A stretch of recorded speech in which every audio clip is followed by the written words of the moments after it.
জলে জঙ্গলে ম্যানগ্রোভ ঘেরা দ্বীপেই এদের বাসস্থান, যেখানে চলে বাঘে মানুষের লড়াই। সেই সুন্দরবনের গোসাবা দ্বীপে ৫৪তম বর্ষে পদার্পণ করল পশ্চিম আরামপুর এলাকার দুর্গাপুজো। আমাদের পাড়া আমাদের পুজো। আরামপুর গ্রামটি ঘন জঙ্গলের চাদরে মোড়ানো। দক্ষিণ রায়ের ভয়ে আতঙ্কিত স্থানীয়রা। অসংখ্য নদী, খাঁড়ি এবং দ্বীপ ঘেরা এই জঙ্গলে এখন হয় দেবীর আরাধনা। পুজোর ৪টে দিন জাঁকজমকভাবে আনন্দে মেতে ওঠেন সুন্দরবনের বাঘ বিধবা মায়েরাও। গ্রামের সুন্দরবনের একেবারে প্রত্যন্ত এলাকার এখানকার নদী নালার জঙ্গলে মাছ কাঁকড়া ধরে সবাই জীবিকা উপার্জন করে। তার মধ্য দিয়েও ওই দুর্গাপুজোর সময় মায়ের যে আগমন, এই যে ৫-৭টা দিন, এই ৭টা দিন আমরা সবাই মিলে আনন্দ উৎসবে মেতে উঠি। সবাই কায়িক পরিশ্রমের মধ্য দিয়ে তাদের অর্জিত যে সামান্যতম যে অর্থ, সেই অর্থ তারা দেন। এবং সর্বোপরি বিগত দীর্ঘ কয়েক বছর ধরে আমাদের পশ্চিমবঙ্গের মাননীয় মুখ্যমন্ত্রী তিনি আমাদের যেভাবে অনুদান দিচ্ছেন দুর্গাপুজোর, তার জন্য আমরা মেলা কমিটির পক্ষ থেকে প্রথমেই আমি আমাদের মুখ্যমন্ত্রী মমতা বন্দ্যোপাধ্যায়কে ধন্যবাদ জানাই, অভিনন্দন জানাই।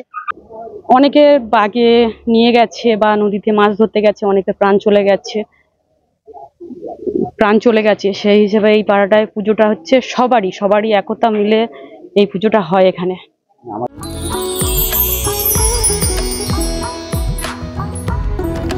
দক্ষিণ চব্বিশ পরগনা জেলার ক্যানিং হাই স্কুল পাড়া সর্বজনীন পুজো মণ্ডপে এবছর তাদের ভাবনা উঠতে মোদের মানা। দিন যতই এগোচ্ছে ততই এগিয়ে যাচ্ছে বিজ্ঞান, কিন্তু কিছু কিছু জিনিস হারিয়ে যেতে বসেছে এই সমাজ অর্থাৎ প্রকৃতি থেকে। হারিয়ে যেতে বসেছে পাখিদের কিচিরমিচির। পাখিরা যাতে হারিয়ে না যায়, পাখিদের বাঁচিয়ে রাখার এক সচেতনতার বার্তা ফুটে উঠেছে পূজা মণ্ডপের মাধ্যমে। এবছর ৭৭তম বর্ষে পা দিল এই পুজো। ফলে স্যাটেলাইট আর নেটওয়ার্কের ফলে যত আমরা অগ্রগতি হচ্ছি ততই কিন্তু পাখি আস্তে আস্তে বিলুপ্ত হচ্ছে।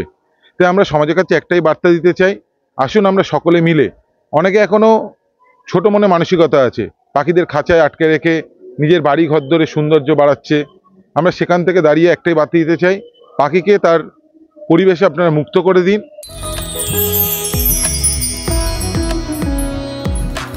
প্রবাসী গুজরাটিদের সংগঠন শ্রী কুচ কাডওরা পাতিদার সমাজের নবরাত্রি উপলক্ষে এক টুকরো গুজরাট যেন উঠে এলো বাঁকুড়ায়।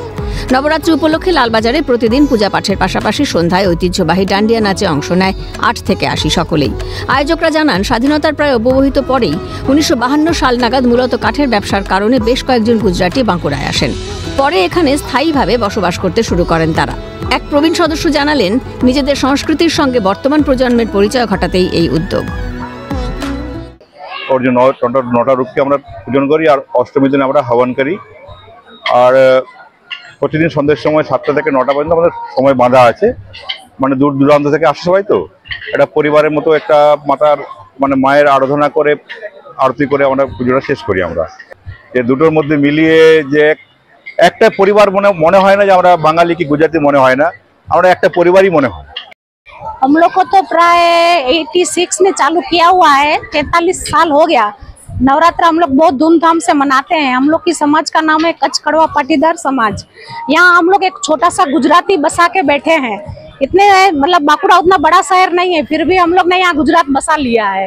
और बच्चे से लेकर बूढ़े तक सारे मतलब इतना एंजॉय करते हैं। 9 दिन माँ का अनुष्ठान, नवरात्रा पूजा, यहाँ प्रसाद के बाद महाप्रसाद भी होता है।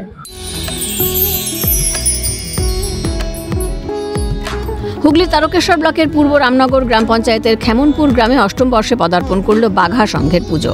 এবছরের পুজোর থিম মা এলো পুতুলের ঘরে।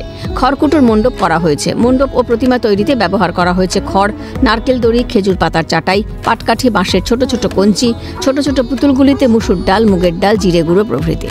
উদ্যোক্তারা জানান, সম্পূর্ণভাবে প্লাস্টিক বর্জন করা হয়েছে মণ্ডপে। প্রতিমার বিশেষত্ব মহিষাসুরবিহীন প্রতিমা। শান্তির বার্তা দিতে অসুর নেই।